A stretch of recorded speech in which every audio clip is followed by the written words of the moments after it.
playing against a D2 school, but I know you talked about that they were going to be a challenge. When you look back at this win, what's going to be the thing that stands out to you most? Well, I was really proud of our guys' approach to this game. This was as a coach, this was a sleepless night game. I mean, I say that, but they all are. But you're coming off a big win.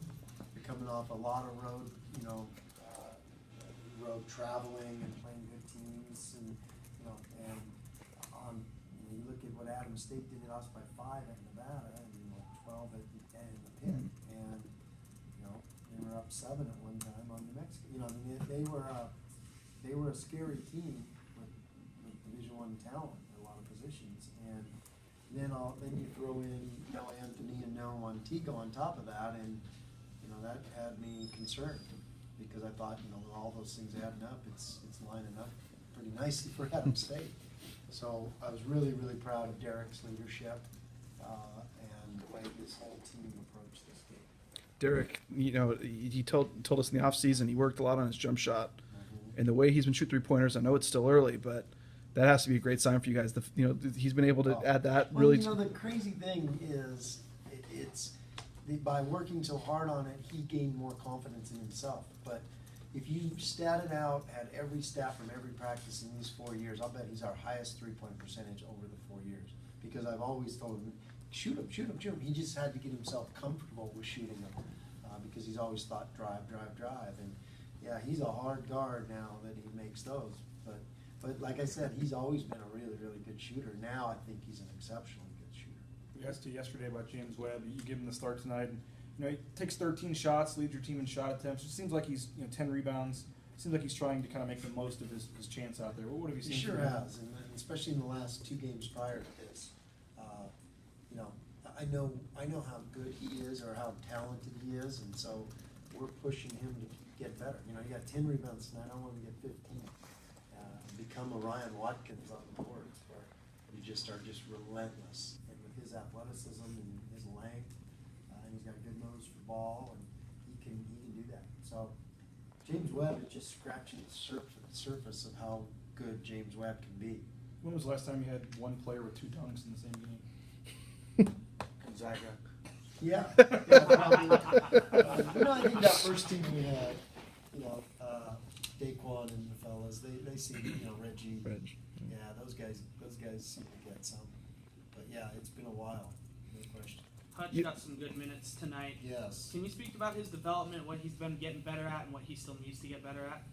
Well, he's got a tremendous feel for the game. He just has to keep getting used to the physicalness of the college game, and we try to run a play for him, and he just gets knocked down off the screen, and so that's just it's a mentality, and the thing about it, and that I tell him all the time, it's nothing different than what Anthony went through. Anthony just fell down all the time as a freshman for no apparent reason.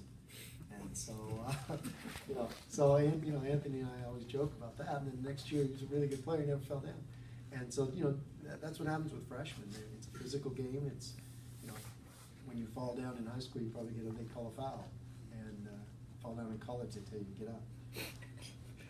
Speaking of Anthony, obviously wasn't out there tonight. Same with Montego. What is kind of their status and what are they dealing with? I think you saw Montego's scary accident. That made a coach. I saw you look a little nervous. Yeah, it looked so. And I was looking right at it. What happened is it was kind of like that situation at St. John's Gonzaga, where the guy left his feet and Mikey had already started that way, and Tigo literally did a flip in the air and landed, on his shoulder and jarred his head a little bit. And so we're real. This day and age, you're always really cautious about a head and any sort of mild concussion symptoms or anything like that. We're really cautious about that. So, we sat him.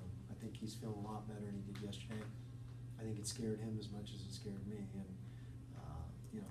that was because it was a bad one. So hopefully, I can't speculate or even know when he has to pass certain tests before he can get back on the floor.